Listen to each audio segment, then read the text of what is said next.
Right, as you can see, I'm going for a walk with Bobby, the Bobby dog, and we're racing against the light because it's about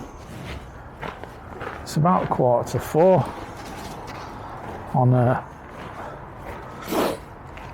a Wednesday. I don't know whether it's Wednesday the 8th or something like that, maybe the 9th, not actually sure of the date. So yeah, I'm taking the dog for a walk and I'm testing out a portable video podcasting setup that I've made for myself.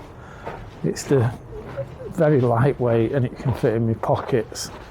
I can remember buying a load of accessories for this DJI Osmo Pocket when it was new, and basically it defeated the object of having something small that was in your pocket, because with all the accessories and bolt-ons and this, that and the other, it ended up being not usable. So this is it was like a £10 mobile. It's I think like a vlogging kit that I got from B&M Bargains that had a handle stroke tripod, little mini tripod, and other accessories for putting your phone on, and I've clipped on the side a DJI Mic Mini, the new Mic Minis that are out. So I've got it here on my jumper, so the sound should be pretty good. The pictures as good as it will be in low light. I'm just gonna turn it off a second. So, oh no, I'm not. I'm just gonna carry on. So I think I'm calling this Walking Wednesday. So I'm walking. Here we go. I talked about this last night. There's a lad, or there must be someone, kipping in a tent in the park, and it's a bit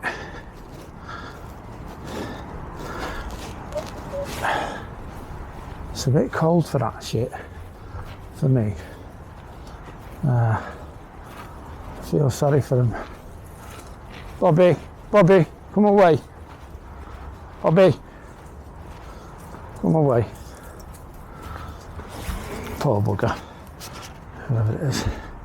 It's freezing. So here we are. So we're walking around Birding Park, testing me little mobile vlogging setup, and I actually think it looks quite good. Not quite sure if the sound is working. It's got a mic on it. I'm hoping it's working anyway. So as you can see, it's cold, snowy, frosty in Northwich at the minute. I'm on day 1 of a fast. I'm not actually on day 1, I'm sort of pretty much through day 1. It's about 4 o'clock, and I've not eaten yet. I want to do a water only fast until I have my scans on the 21st of Jan. I think we're on about the 8th and 9th now. So I want to go pretty much to, let's say the 19th would be a good time. Maybe even go all the way to the scans. I doubt I can do that. Like I say, I'm on day 1 and I've done 3-day fasts before, I've started out trying to do 7 to 10 day fast and ended up buckling on day 3. I'm told all the people who do sort of long water fasts that if I persevere, if I get it past those initial few days, hold on, I've got to put the camera in, zip my coat up. Let me just put it down there. So if I get it past those initial few days, I'll be, well, past day 3, day 4, then your body starts becoming used to living off ketones, and you men especially become mentally sharper and physically better, and I'm hoping that will be the case. So I'll keep you informed.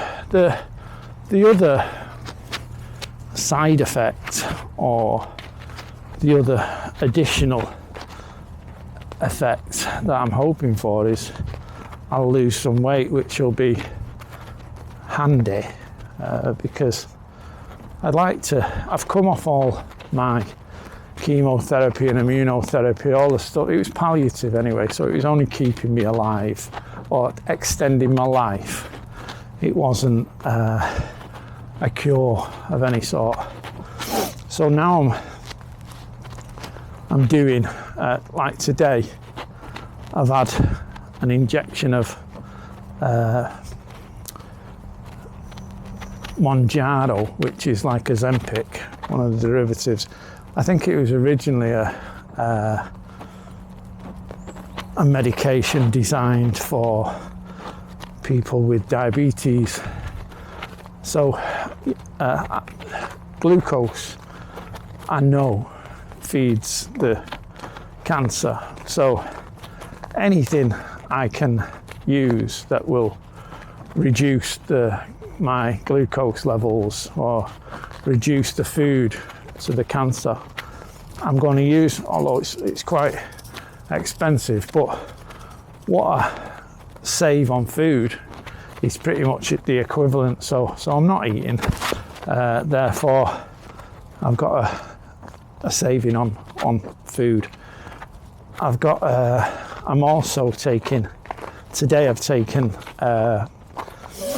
500ml of metformin, which is another drug for diabetes to lower blood sugar, and it actually reduces my hunger as well, so it's quite good. I'm taking the mebendazole, which is a worming tablet, which reduces glucamine or blocks glucamine, which apparently the cancer will, if it can't get glucose, it'll start metabolizing glucamine as a source of fuel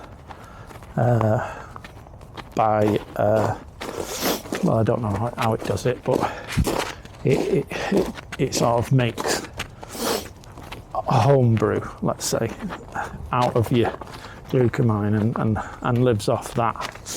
So the mebendazole is an anti-parasitic drug, and it sees the cancer as a parasite, and the way it kills the parasite normally is just to block its food source, and that's what it does. So I'm sort of hitting the cancer on 3 fronts for a time. I'm probably going to do the recommended 3 days on, 3 days off. I might just do it for a week or something. Right.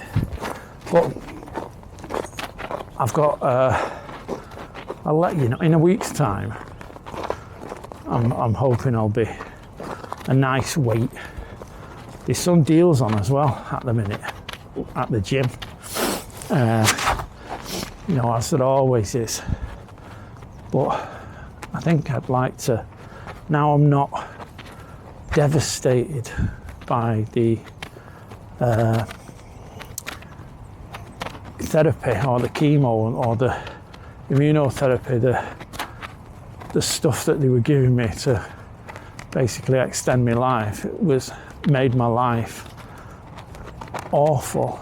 And when I said to the doctor that I'd read that this stuff only extends your life for 3 months, he said, well, more recent stuff says it might extend your life for 4 to 6 months. And I thought, Jesus, so I'm going to be like a zombie for the rest of my life, and it might be a short time, it might be a year or two, who knows. But to be honest, if I'm going to be alive, I'm going to live. So I'd like to be quite fit, and I'd like to have some time. I mean, this cold I don't mind cold and I don't mind wet. If you've got the right clothes, that's what Billy Connolly says, didn't he? I don't know if it's his quote, but he's the one who last heard saying it. There's no such thing as bad weather, just the wrong clothes, which is, I've got nice clothes to be in the cold, in the wet, but I'd love a bit of sunshine. And all last summer, because I was on this chemo and immunotherapy, this combination therapies, I was knackered for 10 days out of the 14, and if it was sunny, I looked like a leper.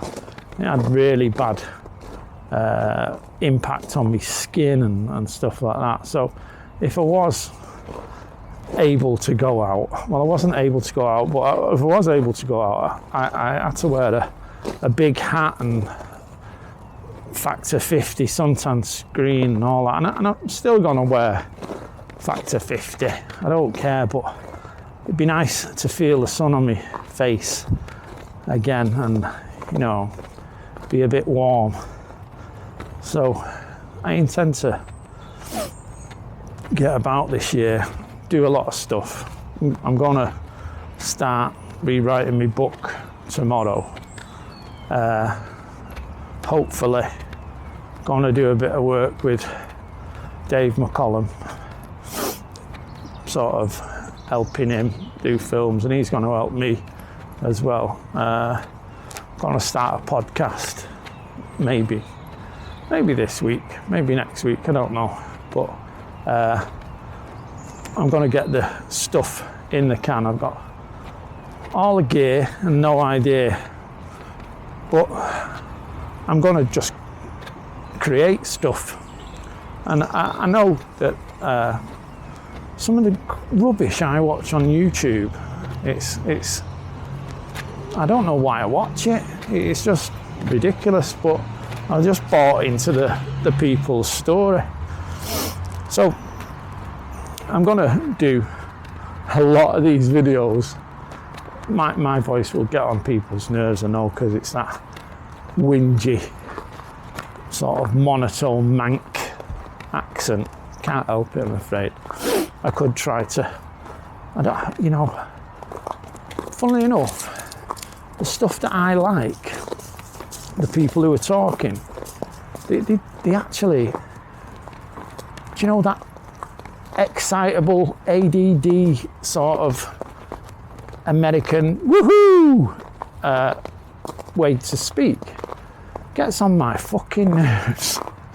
And so I don't watch them. I like people with a Manc, northern accents maybe. I don't even mind southern accents if they're English. But, I'm not fucking high energy, so I'm not going to put it on. I'm low energy. And there's more people probably in the UK who identify with low energy than that sort of hyperactive madness that they get sort of, that is assumed to be what people want. So I'm going to you get what you're given. Don't want to watch it. Don't watch it. But I tell you, in my podcast, I've got some good stories coming up. Everyone's got a good story, they say. But I'm gonna get some people, and some people ordinary maybe, but they're not. They do extraordinary things, and I'm gonna interview some of them. And it might be, well, I think it will be a good watch. But what I'm saying is, I'm gonna make my time count now. And although I don't like walking around the bloody park filming myself, or what, well, but there's some nice places around our way. So next one might come from Anderton or Boatlift around there, or you know, Delamere Forest or something like that. But anyway, I'm struggling getting down this hill now because it's all icy. So I'm going to leave it for now, and maybe talk tomorrow. Bye bye.